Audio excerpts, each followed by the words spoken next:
మిత్రులారా, ఇవాళ మనం సీనియర్ జర్నలిస్టు సాక్షి టీవీ ఛానల్లో చర్చల మోడరేటర్ కొమ్మినేని శ్రీనివాసరావు అరెస్టు గురించి మాట్లాడుకుందాం.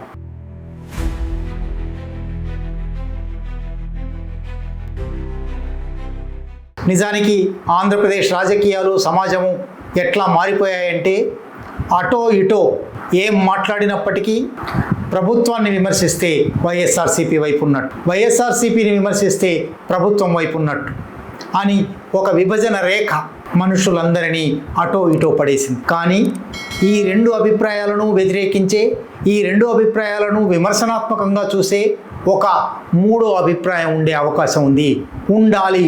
నిజానికి సమాజంలో ఆంధ్రప్రదేశ్ రాష్ట్ర ప్రజలలో అటో ఇటో కాని, అటు ప్రభుత్వాన్ని ఇటు వైఎస్ఆర్సీపీని సమర్థించని కోట్లాది మంది ప్రజలు ఉన్నారు. కొమ్మినేని శ్రీనివాసరావు అరెస్టు విషయంలో కూడా కేవలం అది ప్రభుత్వం చేసింది కనుక సమర్థించేవాళ్ళు, అది సాక్షి ఛానల్లో వచ్చింది కనుక సమర్థించేవాళ్ళు అనేది కాకుండా అసలు వాస్తవం ఏమిటి, దీన్ని అసలు ఎట్లా అర్థం చేసుకోవాలి, ఇది మాట్లాడవలసి ఉంది. కొమ్మినేని శ్రీనివాసరావు అయినా ఎవరైనా సరే తప్పు చేస్తే తప్పకుండా విచారణ జరపవలసిందే, శిక్షించవలసిందే, అందులో మరొక భిన్నాభిప్రాయం లేదు.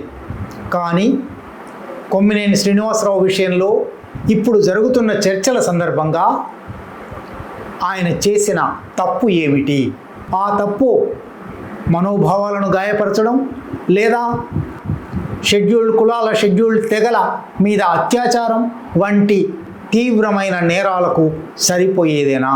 ఇది మొట్టమొదటి ప్రశ్న. ఆయన ఒక టీవీ చర్చలో మోడరేటర్గా ఉన్నారు. ఈ టీవీ చర్చల్లో మోడరేటర్లుగా ఉండేవాళ్ళు నిజానికి చాలా సంయమనం పాటించవలసి ఉంటుంది. ఎందువల్లనంటే ఇవాళ టీవీ చర్చల్లో నిపుణులుగా, సబ్జెక్ట్ ఎక్స్పర్ట్లుగా ఆహ్వానించబడుతున్న వాళ్ళు ఏం మాట్లాడాలో, ఎంత మాట్లాడాలో తెలియని ఒక స్థితి నుంచి వస్తూ ఉన్నారు. ఛానళ్ళు కూడా ఎంత సంచలనాత్మకంగా మాట్లాడితే, ఎంత రెచ్చగొట్టేటట్టు మాట్లాడితే అంతగా టీఆర్పీలు పెరుగుతాయి అని కావాలని ఘర్షణ వాతావరణాన్ని తెస్తూ ఉన్నాయి. ఇటువంటి స్థితిలో అమరావతి గురించిన ఒక చర్చలో రాజధాని మీద ఎవరికైనా ఏ అభిప్రాయం ఉండవచ్చు. రాజధాని గురించి ఎవరైనా శాస్త్రీయంగా ఉదాహరణలతో తప్పకుండా చర్చించవచ్చు. కానీ వచ్చిన ఒక ఎక్స్పర్ట్ అనబడే మనిషి చాలా ఖండించదగిన, స్త్రీలను అవమానించే ఒక మాట వాడాడు. ఈ మాట వాడినప్పుడు నిజానికి ఆ మాట ఆయన వాడాడంటే ఆయనది బాధ్యత. మోడరేటర్ స్థాయిలో ఉన్నవారు ఇది తప్పండి, ఈ బహిరంగ వేదిక మీద ఒక లైవ్ చర్చలో టెలివిజన్ మీద ఇటువంటి మాటలు మాట్లాడకూడదు, ఇది తప్పు అని ఖండించి ఉండవలసింది. ఖండించకుండా కొమ్మినేని శ్రీనివాసరావు మీరు ఇట్లా మాట్లాడితే ట్రోల్ అవుతారు అని అన్నారు. అంటే ఒక రకంగా దాన్ని హాస్యం చేయడానికి, పలుచపరచడానికి ప్రయత్నం చేశారు. అది సరైంది కాదు, ఖచ్చితంగా ఖండించి ఉండవలసిందే. మామూలుగా సమాజంలో commissioner of errors, omission of errors అని రెండు ఉంటాయి. నువ్వు ఆ తప్పు చేసావా, నువ్వు సరైనది చెయ్యకుండా ఉన్నందువల్ల తప్పైందా? కొమ్మినేని శ్రీనివాసరావు ఎక్కువలో ఎక్కువ ఇది ఒమిషన్ ఎర్రర్. ఆయన ఎక్స్పర్ట్ అని చెప్పబడే వ్యక్తి చేసిన అవమానకరమైన వ్యాఖ్య మీద అవసరమైనంత తీవ్రతతో ఖండన ప్రకటించలేదు, అందులో భిన్నాభిప్రాయం లేదు. కనుక ఆ మేరకు ఆయనను తప్పకుండా విచారించవలసిందే, ప్రశ్నించవలసిందే, ఆయన నుంచి పశ్చాత్తాపము, క్షమాపణ కోరవలసిందే. కానీ మామూలుగా న్యాయశాస్త్రంలో ఒక పద్ధతి ఉంటుంది, సెన్స్ ఆఫ్ ప్రపోర్షన్ అంటారు, మెజర్ అంటారు. ఎంత తప్పు చేస్తే అంత శిక్ష, ఎంత తప్పు చేస్తే అంత విచారణ. ఆయన చేసిన తప్పు ఎంత, ఇది చర్చిస్తున్నామా? ఎక్స్పర్ట్ నోటిలో ఆయన ఆ మాట పెట్టున్నాడా? అది మనకు తెలియదు. ఎక్స్పర్ట్ ఆ మాట అన్నప్పుడు ఆయన కూడా ఆనందించాడా? అది కూడా ముఖ కవళికలను బట్టి, హావభావాలను బట్టి చెప్పలేము. కనుక ఈ విచారణ అంతా, శిక్ష అంతా ఎవరి మీద జరగవలసి ఉంది? ఆ మాట అన్న ఎక్స్పర్ట్ మీద జరగవలసి ఉండగా అది జర్నలిస్టు మీదకి తెస్తున్నారు. ఇది తీవ్రంగా ఆలోచించవలసిన విషయం. దీని నుంచే కొంచెం ముందరికి పోతే ఆయన మీద లేదా ఆయన పనిచేస్తున్న సాక్షి ఛానల్ మీద ఇటువంటి తీవ్రమైన చర్య తీసుకోవడానికి కారణం రాజకీయ కారణమేనా? ఈ ప్రశ్న చాలా సహజంగా వస్తుంది. ఎందువల్లనంటే ఇటువంటి అభ్యంతరకరమైన వ్యాఖ్యలు ఇవాళ తెలుగులో కానీ, హిందీలో కానీ, ఇంగ్లీష్లో కానీ వందలాది మంది యాంకర్లు, మోడరేటర్లు చేస్తూ ఉన్నారు. ఆ మాటకొస్తే అర్ణబ్ గోస్వామి ప్రతిరోజు ఎవరో ఒకరిని అవమానించే వ్యాఖ్యలు చేస్తాడు. జర్నలిస్టుల మీద అటువంటి వ్యాఖ్యల కోసం చర్యలు తీసుకోవడం ప్రారంభిస్తే ఎక్కడి దాకా పోతుంది? కనుక ఎవరి మీద తీసుకుంటున్నారు? సెలెక్టెడ్గా కొందరి మీద. ఈ సెలక్షన్కి కారణం ఏమిటి? రాజకీయ కారణాలు. నిజానికి కొమ్మినేని శ్రీనివాసరావు గారు తెలుగుదేశం పార్టీకి, ఇప్పుడు ముఖ్యమంత్రిగా ఉన్న చంద్రబాబు నాయుడు గారికి దశాబ్దాల పాటు అనుంగు సహచరుడుగా ఉన్నారు. తెలుగుదేశం పార్టీ అభిప్రాయాలను విస్తారంగా ఆయన ఉన్న ఛానళ్లలో, పత్రికలలో ప్రచారం చేశారు. కొద్ది సంవత్సరాలుగా ఆయన తన అభిప్రాయాలు మార్చుకున్నారో లేక ఉద్యోగ ధర్మంగానో సాక్షిలో ప్రతిపక్ష అభిప్రాయాలకు ప్రతినిధిగా, వ్యాఖ్యాతగా నిలిచారు. జర్నలిస్టులు ఇట్లా మారిపోవడం సరైందా కాదా? రాజకీయ అభిప్రాయాల ప్రకారం అటువైపు ఇటువైపు ఉండడం జర్నలిజానికి ఒక మౌలిక సూత్రమైన ఆబ్జెక్టివ్ న్యూట్రాలిటీ, తటస్థత పాటించడం, వస్తుగతమైన తటస్థత పాటించడం అనేది మర్చిపోతున్నామా? అది కూడా చర్చించవలసిందే. కానీ కొమ్మినేని శ్రీనివాసరావు మీద ఇప్పుడు జరుగుతున్న కక్ష, ఇప్పుడు జరుగుతున్న చర్చ, ఇప్పుడు జరుగుతున్న చర్యలు ఉద్దేశపూర్వకంగా రాజకీయ కారణాల వల్ల జరుగుతున్నాయి అనేది సుస్పష్టం. సరిగ్గా అటువంటి అభిప్రాయాలే అటువైపు నుంచి వ్యక్తం చేసిన వాళ్ళు ఎంతోమంది ఉన్నారు. వాళ్ళెవరి మీద చర్య జరగలేదు. ప్రత్యేకించి కొమ్మినేని శ్రీనివాసరావు మీద ఒక ఉదాహరణప్రాయంగా. ఎందుకు ఉదాహరణప్రాయంగా? జర్నలిస్టులు మామూలుగా జర్నలిస్టులు అటు అభిప్రాయాన్నైనా ఇటు అభిప్రాయాన్నైనా ప్రకటిస్తారు. తమ అభిప్రాయం ఏమిటో సాధారణంగా చెప్పరు. మెసెంజర్ పాత్ర వాళ్ళది. మామూలుగా ఇంగ్లీష్లో ఒక నుడికారం ఉంది, డోంట్ షూట్ ద మెసెంజర్.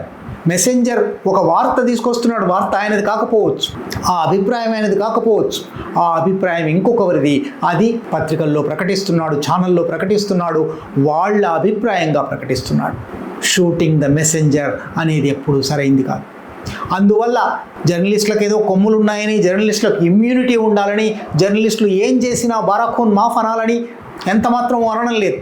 కానీ జర్నలిస్టులు ఏ సందర్భంలో ఏ వ్యాఖ్య చేస్తున్నారు అనేది జాగ్రత్తగా చూడవలసి ఉంటుంది.